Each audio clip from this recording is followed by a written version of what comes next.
Good afternoon. This is Specialist Force Prohl. Today we are going to be discussing developing resiliency within the squad. This video is unclassified. So, first things first. The importance of developing resiliency within the squad.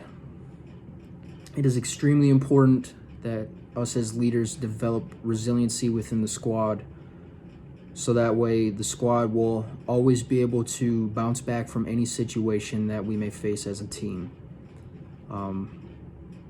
We're going to win as a team, but we're also going to lose as a team. So it's important that we know how to gather ourselves and pick each other up in the times where the team loses to continue fighting forward for success.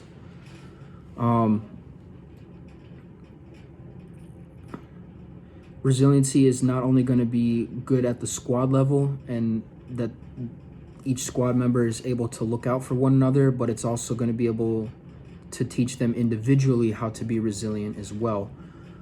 It's very important that every soldier is able to mentally and physically check themselves and make sure that they're in operating condition as well, not just having people look out for you and checking on your back. It's also very important that if you are running into some issues where you face some either maybe an emotional roadblock or something like that, you need to be it's very good that you're able to come forth to your squad leader and be able to actually talk about those situations, or even just with another soldier as well. You don't have to go straight to the squad leader with certain situations, but it's at least giving the squad leader a chance to be able to point you in the right direction of where to get help, whether you need to go see a counselor for behavioral health or just to see a doctor for whatever reason that you may not be mentally there all the time. But that's our purpose as squad leaders, is to be able to guide the soldier and get the help that they need so that they stay mentally and physically fit and ready to tackle the next situation. Not only is it important for the squad leader to be looking out for that kind of thing as well, but with developing resiliency in the squad, you're also teaching the soldiers to be able to look out for the telltale signs of somebody who's feeling a little off, feeling abnormal, just isn't quite all the way there that day. It's teaching them to be able to look out for those signs and be able to care for that individual that is feeling a certain type of way. Because at the end of the day, in the squad, your squad mates, they're your family members. You need to look over your family and take care of them. That's what each one of us is here for. It's not here to support individualism. It's here to support the collective as a whole. So it's extremely important that we're able to look out for any abnormalities in the behavior of somebody, so that way we can get them on track and just make sure that they're good and stay in deployable shape. There are a few things that a squad leader can do to implement resiliency and teaching new ways of being resilient amongst the soldiers. They can do make up scenarios,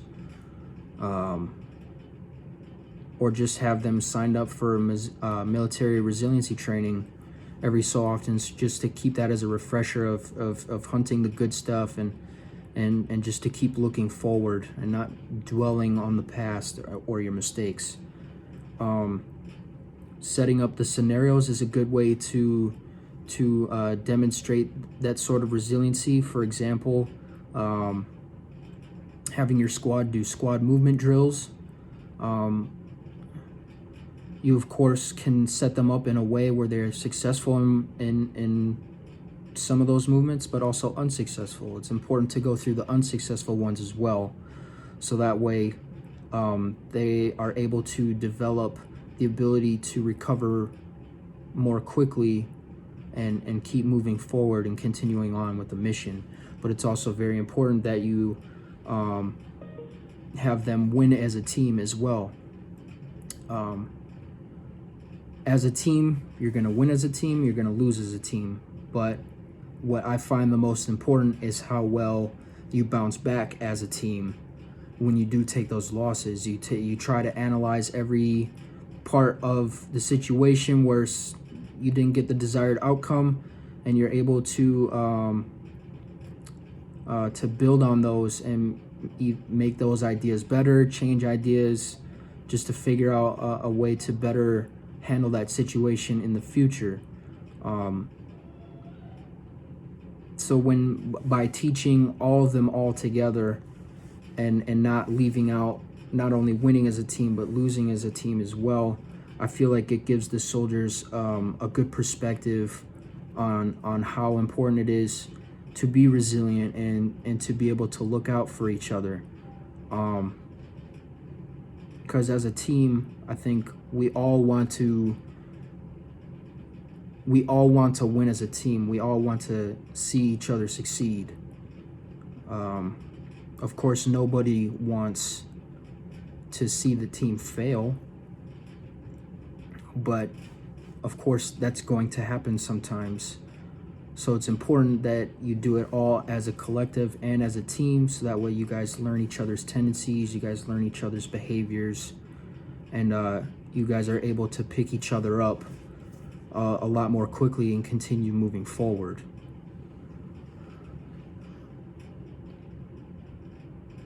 Another subject that I would like to discuss is the fact of how important it is that the squad leader and the soldier are able to mesh together and to look out for everybody's back. It's not just the soldiers looking out for the soldiers' back. It's not just the squad leader looking out for the soldiers' back.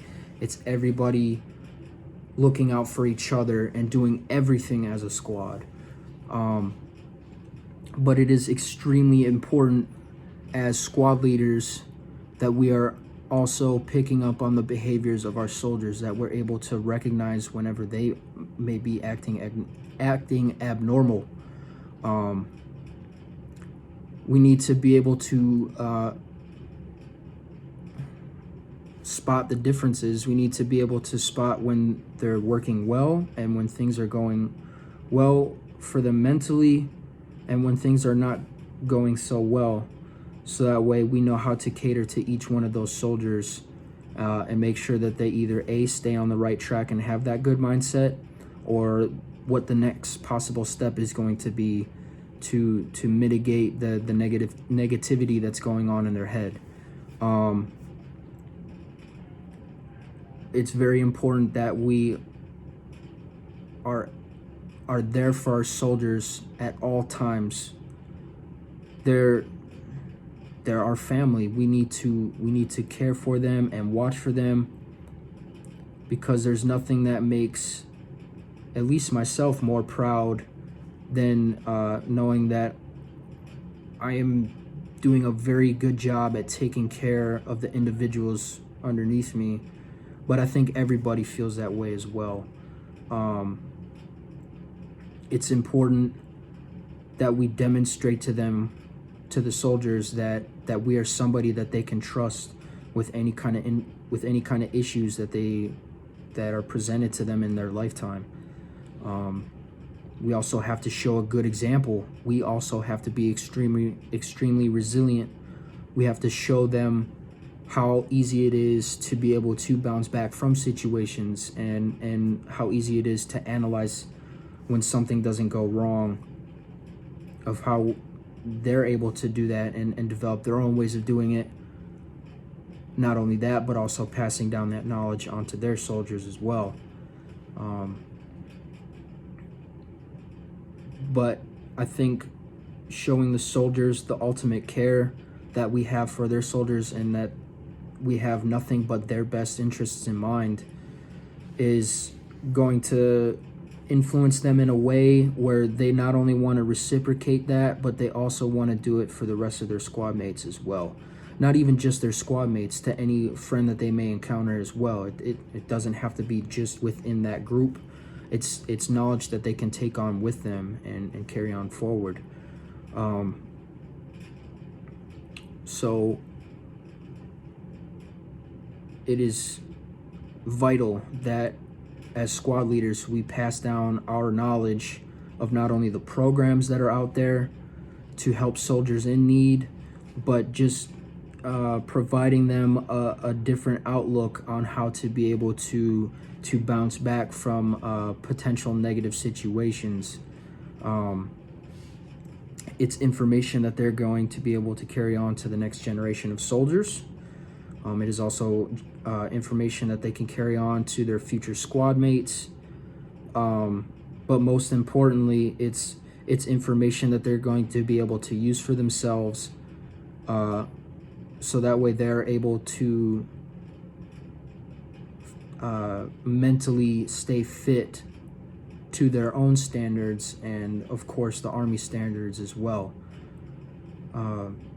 Each unit wants to maintain that deployability, so it's extremely important that resilience is within everybody within the squad, so that way the unit is just able to maintain deployability. So it is absolutely crucial that resiliency within the squad is maintained to have an effective and deployable team. We need everybody to be in tip-top shape at all times, ready to take on high-paced situations and have to be able to think critically and quickly.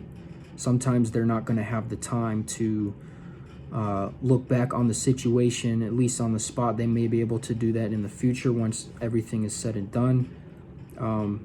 But that quick mentality and being able to come up with solutions on the spot to potentially be able to deal with those, to deal with the emotional side later, they need to basically just practice those types of situations.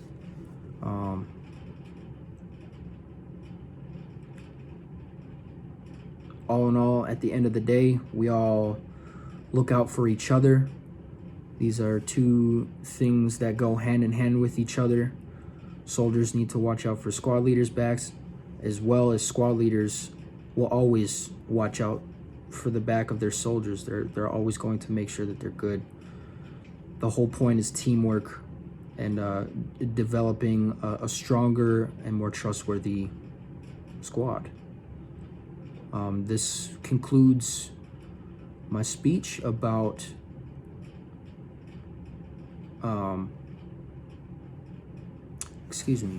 concludes my speech about developing resiliency within the squad. Thank you very much.